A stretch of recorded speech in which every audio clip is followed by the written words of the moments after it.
Morning. It is 4:52 a.m. on Monday. We are just at our Bristol HQ. We've just packed the van full of seeds, ready to take up to Leeds, and then we're up to Darlington today. So about a 6-hour drive to go see Andy, who packs all of our seeds that Ed, Kate, Charles Dowding, Mitch grows, picks and chooses for our members every year. Thanks to you, I'm much obliged. Such a pleasant stay. Oh. But now it's time for me to go. We are 7 hours on from when we last spoke. We're a couple 100 miles, 300 miles away from home now. We're 5 minutes away from our seed packing destination. Looking forward to seeing Andy. A bunch of the team are already up here. Willem, the Bath patch manager, and our beloved Dan, who works on the farm with us, came up yesterday, and then we're going to finish off some packing today, get all the boxes ready, kip in Darlington tonight, and then head off on our pilgrimage around the UK tomorrow. But now I smell the rain, and with it pain, and it's heading my way.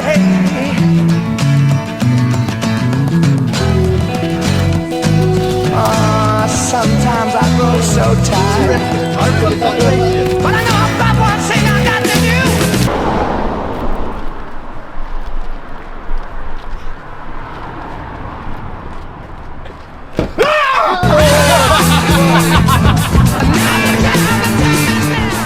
So normally seed packets on the inside here would have plastic, whereas we are without any plastic, and it's just the original paper that we have. So we've reduced our plastic per packet through packing in Darlington. As you can see here, the team here are packing away. That's Willem from Bath. Some of you may recognise him. Patch manager for Tucker's Meadow, Willem here. I was going to run you through some of the seeds and things that I'm super excited about for 2025 in this growing season. We'll start off with oak leaf rubinette lettuce. The thing that's really nice about this, so this is a pick and come again variety, so make sure you don't harvest the whole head at a time, because otherwise you'll be losing a lot of crop there. Also as well, an absolute classic, always goes down the treat, is aqua dolce broad beans. These are absolute bangers of a crop. They're super hardy, lovely buttery flavour. What I've been enjoying with my broad beans that I've been harvesting is turning them into guacamole. Actually works amazing, like really nice alternative for avocado. So I've been really getting into that. So what's interesting about Nelly chives is they're slightly smaller, but the flavour is infinitely stronger. So as a border crop or a companion planting, or just as a garnish, absolutely out of this world. Really strong flavours. And finishing off strong with one of my all-time favourites and customer favourites, Blauhilde climbing beans. These are wicked. The flower and the beans themselves are a lovely purple colour. It's really interesting. Proper old school crops as well. Really reliable croppers as well. They crop hard, they're not hard to train, really quite resistant, just interesting plants. It's pretty cool though, isn't it? Yeah. Seems really complicated just to put some seeds in it. It's an incredibly interesting machine to watch it go. At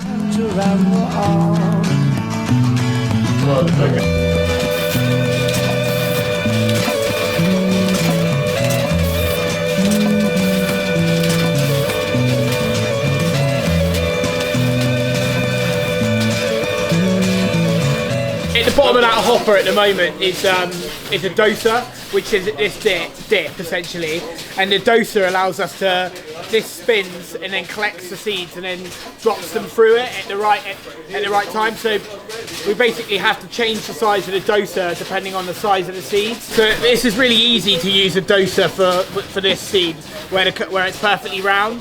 But when we're like packing something like the nasturtium or some of the other flower seeds that are really irregular ones, these are really hard to use.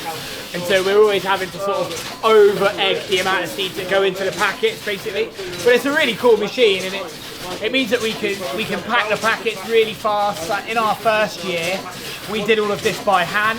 We were sat there scooping out for days, basically, and we all had like really bad shoulders and backs, and we were so stiff. So it was a welcome relief when we were able to find Andy and work with Andy, because we're packing over 125,000 packets this year, and we only packed about 20,000 in our first year, and that was pretty hellish. We have done a special partnership with Gate Seeds, and every single one of our members will receive a wildflower pack for them to spray on their patch or around the site somewhere, just to increase pollinators around our local communities.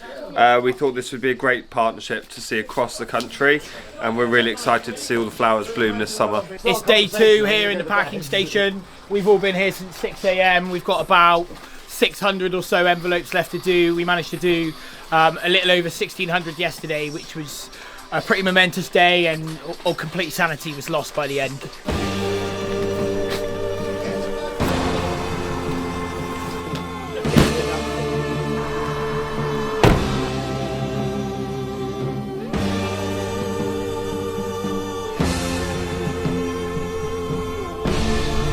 One of our demo patches. This is run by Spud, the patch manager, who is somewhere around here. This is actually one of my favourite sites. We've still got maybe some more members to come here. We've got some empty space over here, but all of these are taken by local people. We've got Ellie over here, who came and supported us at our recent planning battle, which I have to shout out Councillor Hazelden for defending us and saying how ludicrous it is that we are persecuted by councils up and down the country. It was pretty strange for us because the head of the Leeds Allotment Association was actually the person trying to get us closed down, which we found super surreal considering their job as the head of the Leeds Allotment Association would be, in my mind anyway, to encourage more people to get growing, and that's what we're trying to do here. All around the UK, we've got 9 of these locations. So we're dropping all the seeds in our seed factories in Darlington. We're setting out across the country. We include all your seeds, and then basically we teach you step by step how to grow, when to plant. We've just dropped off all the packaging to Spud, our amazing patch manager here in Leeds. We've just met some local people that we're having a look around, and we're super excited. This site's currently sold out. We're going to be building some more patches here with the build team in the next few weeks. We've got hundreds more growers to get onto this field. Speak to you soon. Oh, I don't know why I said that bit, but yeah, see you later. In a white room with black curtains near the station. Long time no see. Looking good. I'm very happy with it. Looking very good. We've got the vlog team here today. I can tell. Yeah. Trying to ignore you, but it's quite hard. It is. When and where. Yeah, I've tried to make my own version of this on an Excel spreadsheet, but much handier to just get it given to you, isn't it? Yeah. I'm Will, Sheffield patch manager, and we started in August, and I've been just really amazed by the things that we've already managed to grow and eat. The harvests have been good.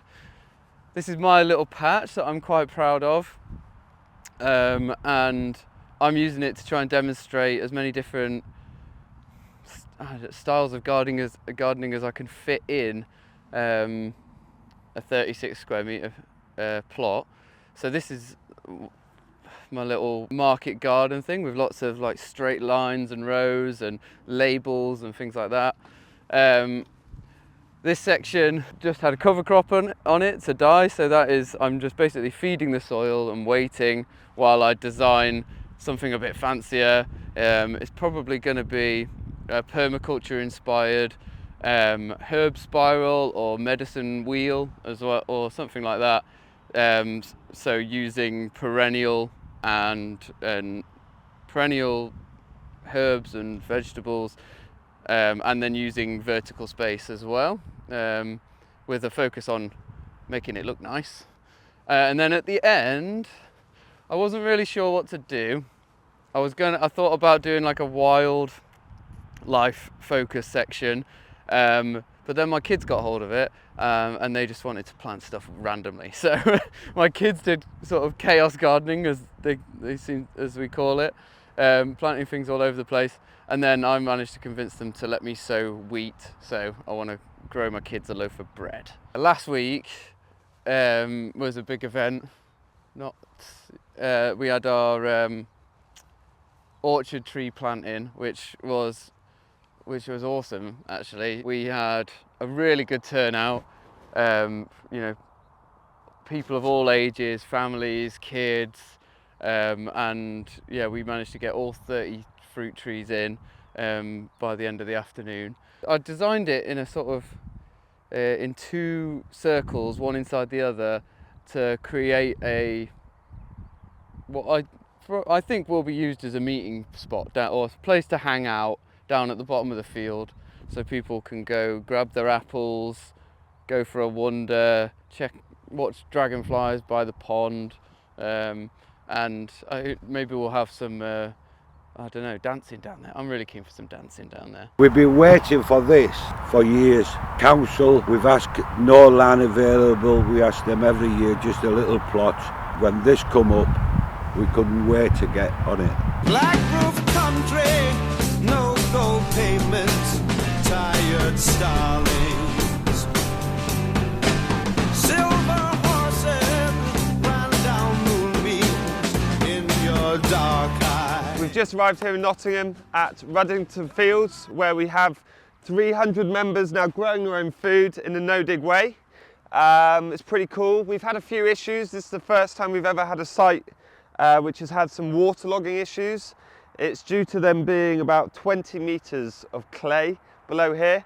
So recently we've had installed this to then flow water off the site. It goes all the way back up the site, all the way down here. And this is to run water off to ensure that there's not too much water on the site.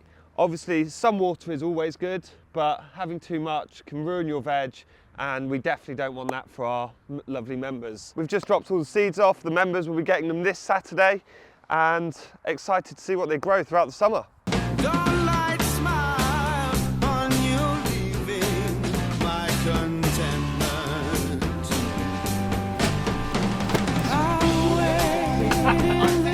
Started on this one, nowhere near done for that. There's a chocolate cake and a half, that one. All day today. That. That's perfect. That is mad. Yeah, that is unreal. So David redid his vows here. Yeah, me and Laura, we ended up renewing our vows barefoot at Roots Allotment, and I'm not gonna lie, man, it was like proper. It was intimate. It was cool, man. Like, I have to admit, when me, Ed and Will saw the footage come through, we were like, no way, this is mad. Like, obviously for us it's just so crazy. And I mean, like, it's your baby that you guys have built, and then stuff like this is going on. Like, how can you not feel pride in that? Yeah, I know. We loved it. We were like, oh my god, this is the best thing ever. That is a wrap for day 2. We are tired, and to be honest, I could do with a pint. Last box. Here we go. Let's get it in the container, and then I can tell you a little bit about them. So we've got our hands on the 2025 member seeds. This is a really exciting moment to get them open, see how they've printed off. Ooh, we've got a lovely sewing calendar and fridge magnet. This is a really good, useful tool to help our members know when they can sow things, when they'll be ready for harvesting. As a beginner, it's really helpful to understand when is a good time to sow certain varieties, because if you do sow some varieties a bit too early and you pop them out in the field, they might have a really bad time and no longer be with us, which is a sad moment to lose seeds. What have we got in this pack?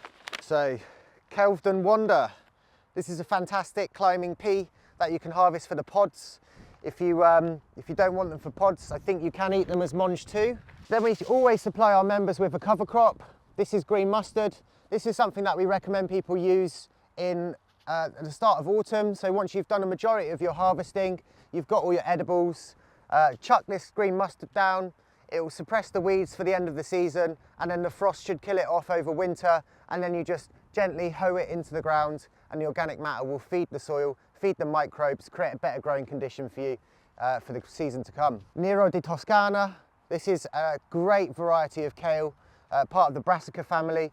This variety has been bred specifically to be cold resistant to the UK climate.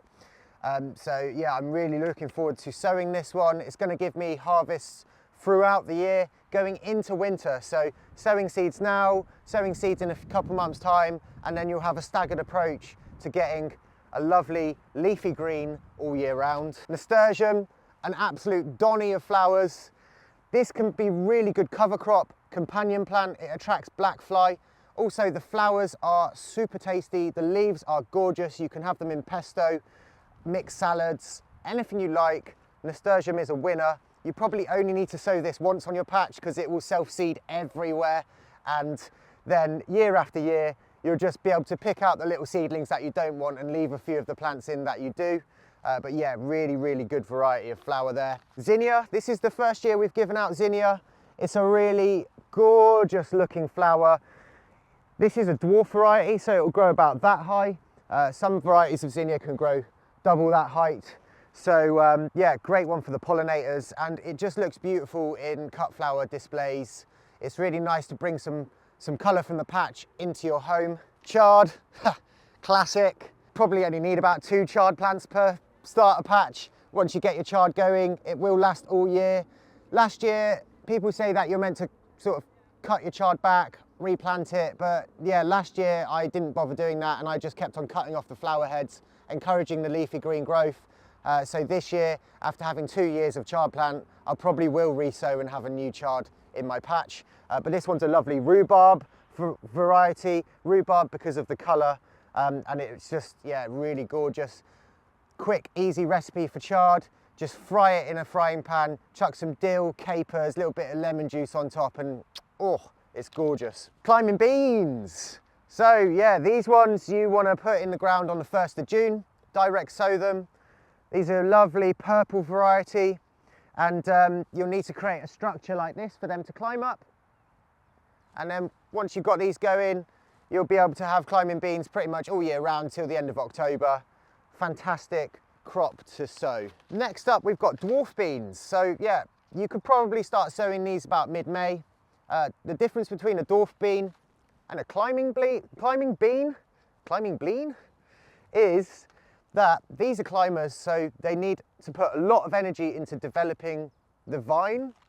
This is the same, it's a similar sort of bean, but it's a dwarf bean, so it will only form a little bush on the ground. So this means you'll get a quicker crop from it. If you sow it mid-May, towards the start of June and onwards, you'll be able to crop these a lot more frequently than the climbing beans. But the climbing beans, they are a lot heavier yielding, so you'll get more yield from these, but a quicker crop from these. So it's always good to plant these so you can get hold of your beans early in the season whilst you're waiting for your tall boys to catch up. Sunflowers, oh, the golden double. This is just like one of my favourite sunflowers. It looks like a cute teddy bear. It will grow about 6 feet tall, multiple heads, brilliant for cut flowers, and also just the bees. I've seen them buzzing around it and really enjoying the pollen on them. So really excited to see these across root sites. Cucumber, market more. This is a brilliant outdoor variety that has been bred to be cold resistant. Sometimes our cucumbers can sort of suffer from mildew when they're grown outside in the UK, which can then sort of reduce the yield that you're going to get from them. But these ones, really well tested in the UK, good for outdoor growing, and hopefully we'll be making pickles and just having our crunchy cucumbers in salads all season long. So this is a cabbage, it's called a tai sai. It is actually a pak choi, it's an heirloom pak choi. A really, really good one to start sowing towards the end of the season. So I'll probably start sowing these in August, and then these will give me sort of a late season crop going into winter. They are quite cold resistant, so a really nice one to save.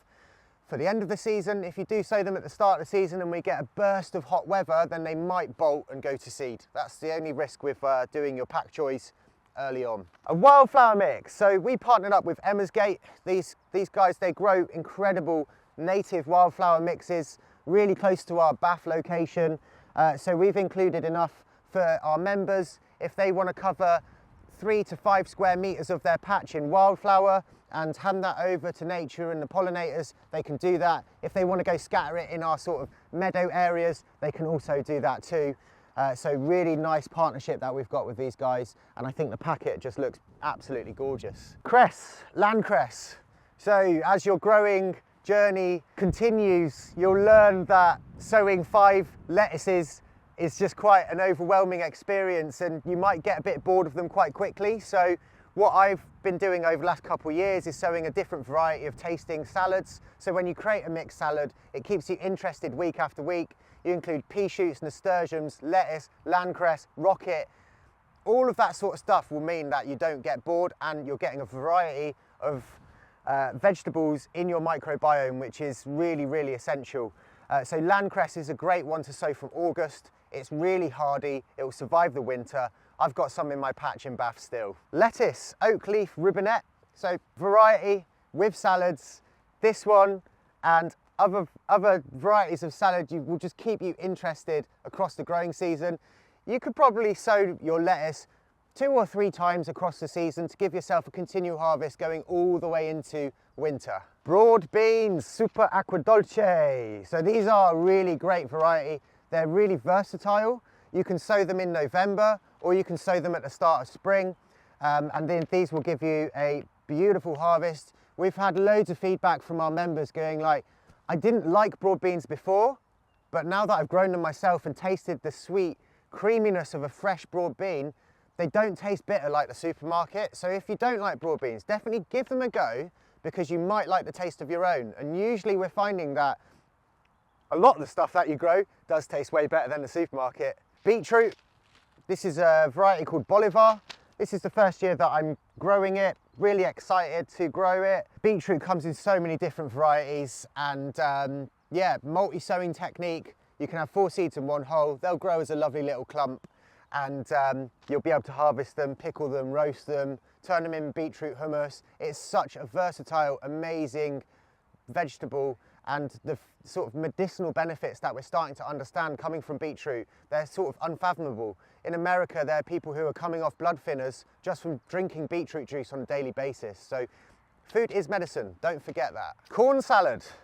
So it's very similar to lamb's lettuce, basically is lamb's lettuce. It's just another variety of salad to keep you interested in eating salad across the season.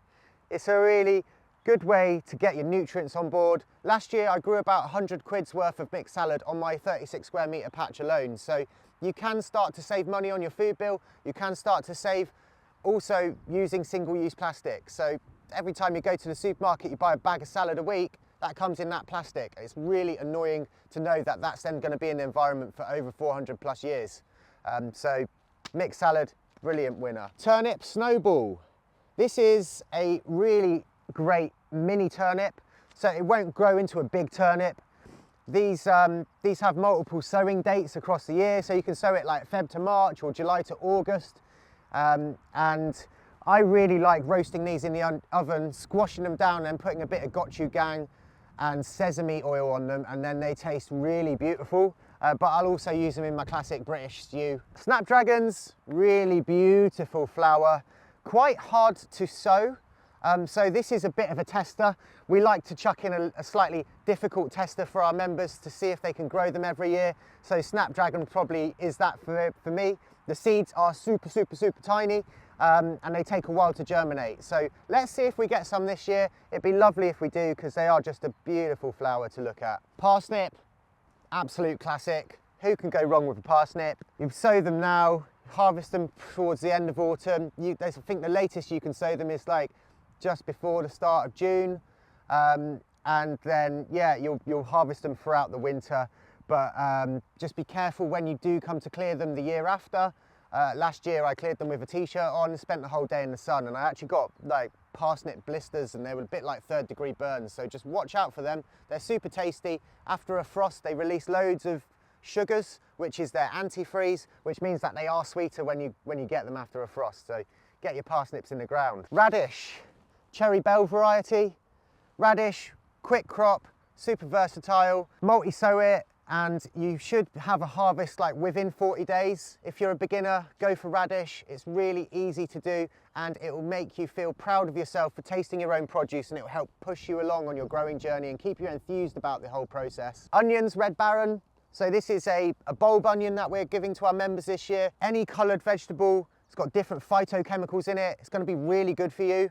So onions, get them in the ground now, multi-sow them, and they'll beef up. They do take quite a while to grow, so be patient with your onions. But once you do get them, you can turn them into beautiful plats and hang them up in a shed or on a wall and use them as you want to. Spring onion, this one can pretty much be sown all year round. It's a really, really lovely one. The White Lisbon, last year I chose a different variety. But I've gone back to the White Lisbon because I've had so much success with this variety over the years. It just makes sense to hand it out to all of our members. You can grow them in multi-sown clumps of 8 to 10 plants, which is 8 to 10 seeds in one hole, and then they'll grow as a lovely bunch.